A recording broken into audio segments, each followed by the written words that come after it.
So I love to compare watches, and today I have two watches that are very similar in spec and sort of similar in price as well.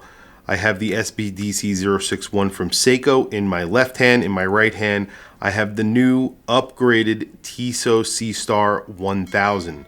And I'm going to go through the specs on both of these watches. I'll go through some of the similarities, and then we'll talk about some of the differences, and then we'll do some measurements. I'll throw them on my wrist, and we'll also do a lume shot because I know that's pretty important. It's important for me, so we'll take a look at the lume as well.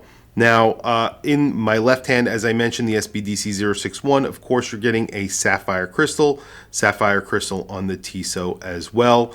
You get a ceramic bezel on the Tissot. It is now engraved and is actually legible, which is really good. Both the sapphire crystals are flat sapphire crystals with AR coating. So you do get AR coating on both of them, and you can see as I move them around, pretty decent AR coating, which does actually give you good legibility. You get applied indices on both watches. However, on the Tissot, they are raised higher, so it's a little bit more, evident that they are actually applied, whereas on the Seiko, they are closer to the dial, so it doesn't look as if they are. They are, though. And then, of course, the bezel on here is a steel insert, which is painted. I believe it might be aluminum, but I actually never really can find that information. But it is a painted bezel. It is not ceramic. But it has held up really well over time with me wearing it, and it does work pretty well. Inside the Tissot, you get the Powermatic 80. So this is an all stainless steel case, all stainless steel bracelet, of course, and powering this watch is the Powermatic 80 with 80 hours of power reserve. Inside the Seiko, you are getting a Seiko movement. Of course, it is the 6R15. However, if we were comparing apples with apples, I guess a new watch to a new watch, this would get the 6R35, which gets 70 hours of power reserve. So only 10 hours away from what the Tissot is offering. So it's really not that bad. Accuracy overall, the Tissot gets a more accurate movement because the Powermatic 80 is a slightly more accurate movement, whereas the specs on this watch, I believe, are between 20 and 30 seconds or something crazy like that. Every time I have actually taken a measurement of the movement accuracy, it's always been extremely accurate, under 5 seconds plus or minus. Every time I've ever done any Powermatic 80, I have gotten very similar numbers. So they are pretty much on par with each other, I would say, accuracy-wise. Looks-wise, obviously, you can see the Powermatic 80 in the back of the Tissot.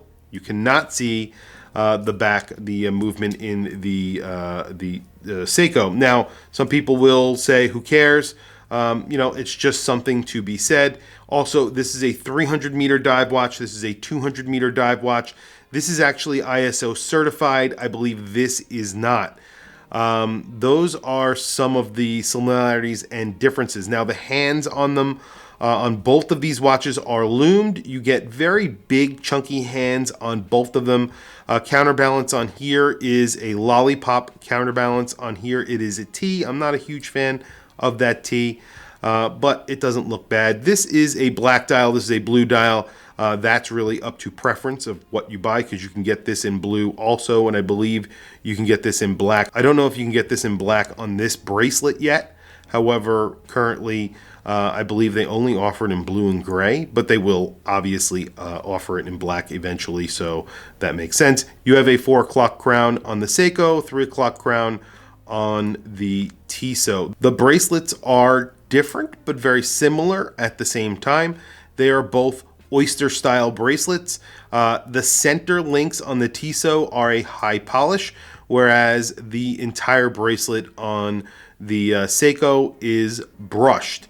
Both of them get push pins, and there's just slightly less taper on the Tissot versus the Seiko. As you can see, it tapers just a little bit more than the Tissot. We'll do measurements as well to see what the tapering is and everything.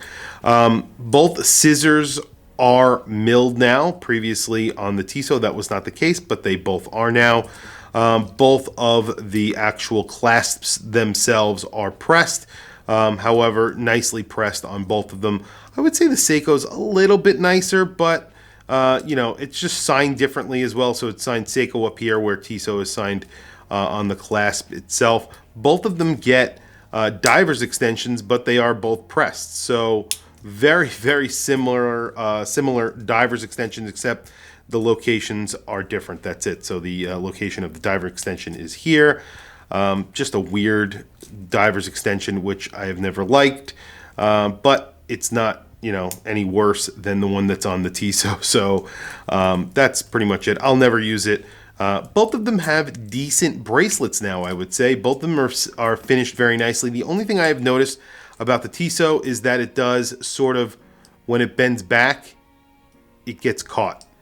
So the tolerance is probably not as good as the one on the Seiko, because the Seiko has a beautiful bracelet. Oh, and there is polishing on the sides on the Seiko, where there is no polishing on the Tissot.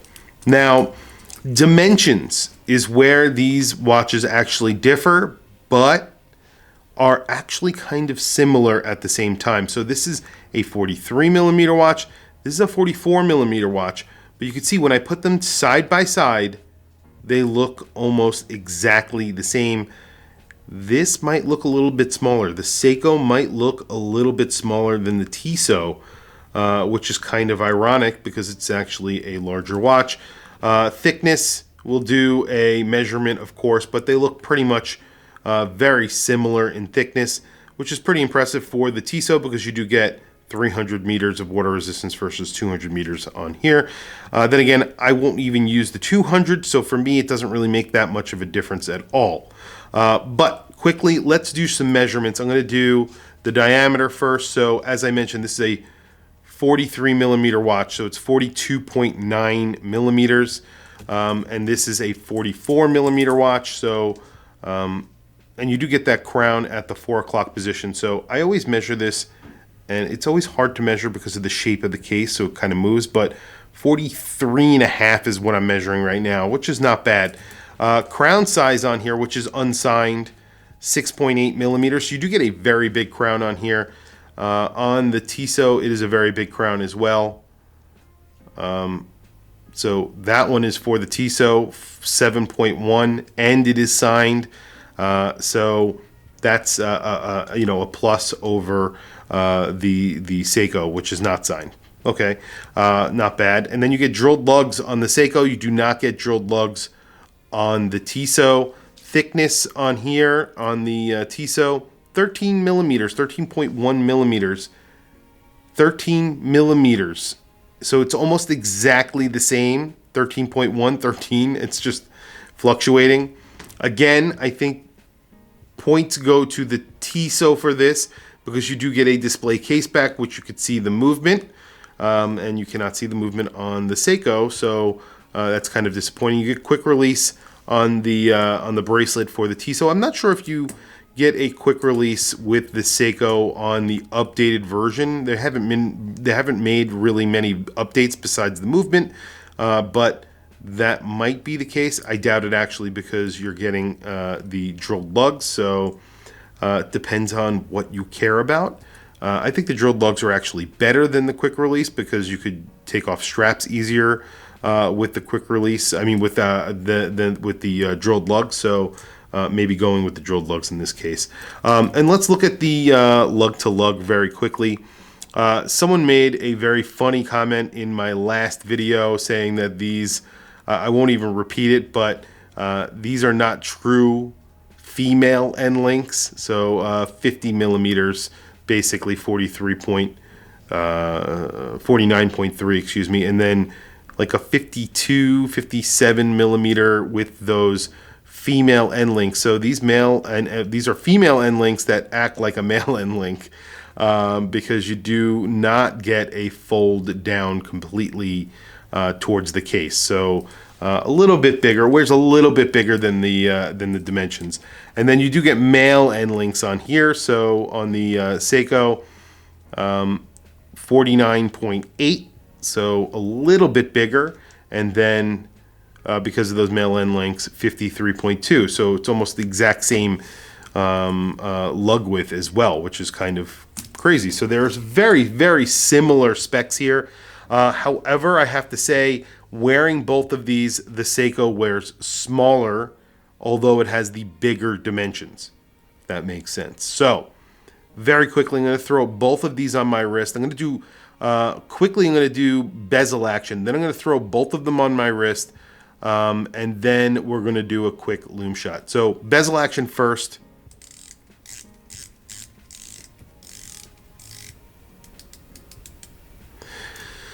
So the bezel is extremely grippy. It's very easy for me to grip. The only thing I have to say about it is that it is not the best bezel action. There's a little bit of tinniness to it.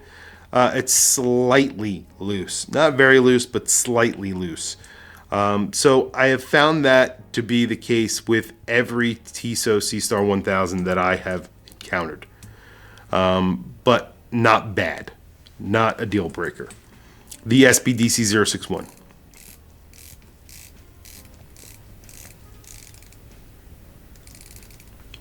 So much tighter.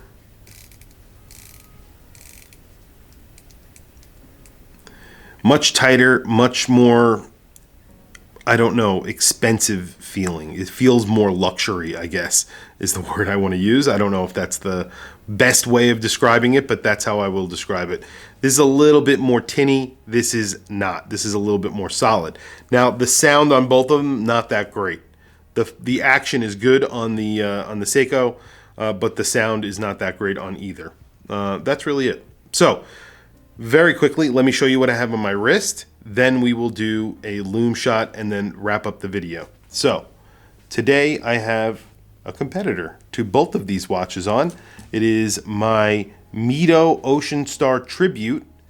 And this is another sort of dive watch that's sort of an entry-level luxury dive watch, which I will be doing a comparison against the Tissot on, I think, eventually, because they are from the same group. And I just want to go through the the differences, the similarities and differences, because I think there are a pretty good amount of them, and there is a price difference as well. So there is a price difference, and I don't actually have this size for my wrist yet, but there is a price difference between these two watches. So this watch is $750 if you buy it directly from Tissot. However, you can get it for around $600, give or take.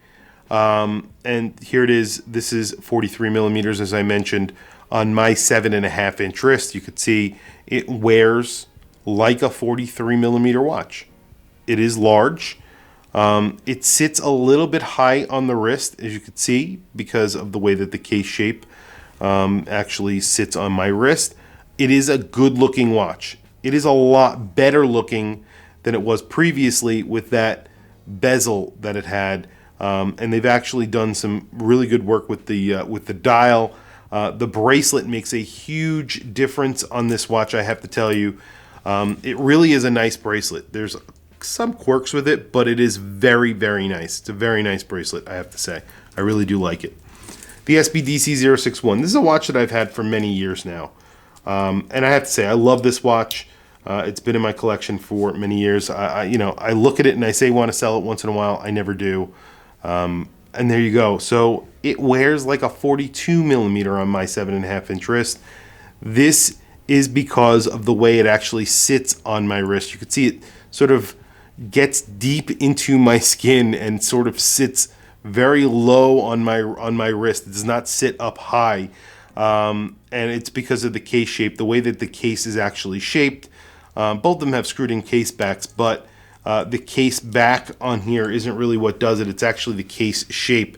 You can see it's how it's sort of flanked, and it goes directly into the side of the case back. So you get a screwed in case back with a little wave on there, but it really does wear very nicely on my 7.5 inch wrist. It does wear comfortably.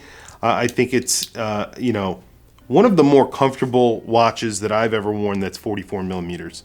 And that's kind of the reason why I don't get rid of it, because I really do love the way it wears. I love the way it looks.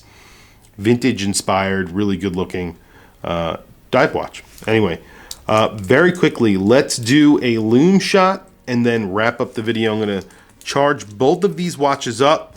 Now, Lumibrite usually is always a contender when I do a lume comparison. More than a contender, it usually wins. And I always include my SBDC061 when I do a comparison like that. Tissot, not bad. They improved the lume on here, I think, but it's still not great. Anyway, let's do a lume shot and we'll check it out. So, I mean, there is good surface area on the Tissot, but Lumibrite is just very, very bright. And it's liberally applied. You could see that it's brighter in the screen. I could see that it's brighter in person. It's not terrible though. It's not like it's blowing away the Tissot. The Tissot is decently applied with lume. You have those big, thick hands. I'm not a huge fan of these fence post hands on here.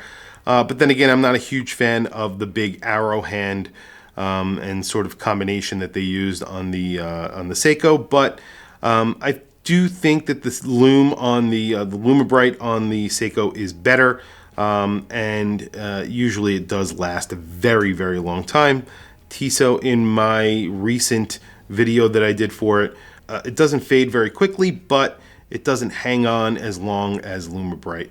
And I've done a few lume comparisons with the two watches over time, and you know, that's what I have determined. But I have to say they have made really good improvements on this watch.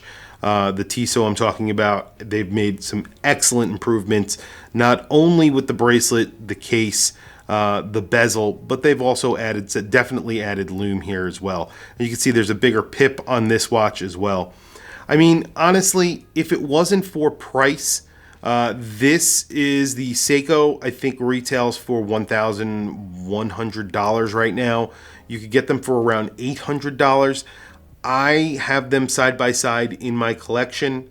And I've always said that I love the SBDC061, but the Tissot is catching up. It definitely is catching up. And this is a really good value proposition. I just wish they made this in 42 millimeters. I think it would wear very similar to the Seiko, and I think a lot more people would like it. 43 millimeters definitely is something that I could pull off, and I have many times. I wear many watches that are over 43 millimeters, so for me, not an issue. But I think it would be a bigger seller is what I'm saying, because it would please more of the masses, you know, and that's just the way it is. But you could see both of them hanging on pretty well. I really do like both of the watches. Is there a clear winner? Not really. I cannot say that there is a clear winner here. The only thing I can say is that I wish that they did not put a polished center link on the bracelet for the Tissot. I think that's a mistake. Everything else, I liked what they did. If they didn't polish that center link and they didn't use that T balance, that counterbalance for the second hand, the T, I think this would be a little bit ahead maybe of even the Seiko. Maybe tie it. I think there would be a tie. But I don't know. It's tough to say. Tell me what you guys think in the comments below. I know a lot of people always have something to say when it comes to these comparisons, because either maybe you own one of the watches, maybe you own both of the watches in very rare occasions like I do. But tell me what you guys think. Maybe you don't own either and you just have an opinion on both of these watches. I definitely want to hear from you guys. I would be very interested in hearing what you have to say. I think they're both really good looking watches, and they are very closely spec'd. There is a price difference, so that's something to keep in mind as well. But tell me what you think in the comments below. Please also don't forget to like and subscribe, hit that bell icon. It is super helpful for the channel, and I very much appreciate it. Please follow me on Instagram. My Instagram is WatchChrisBlog. I have some links in the description. Those links are to Amazon. If you click those links and buy anything, it helps support the channel. It doesn't cost you anything extra. However, I very much appreciate it. Anyway, thank you for logging on. I'll catch you guys in the next video.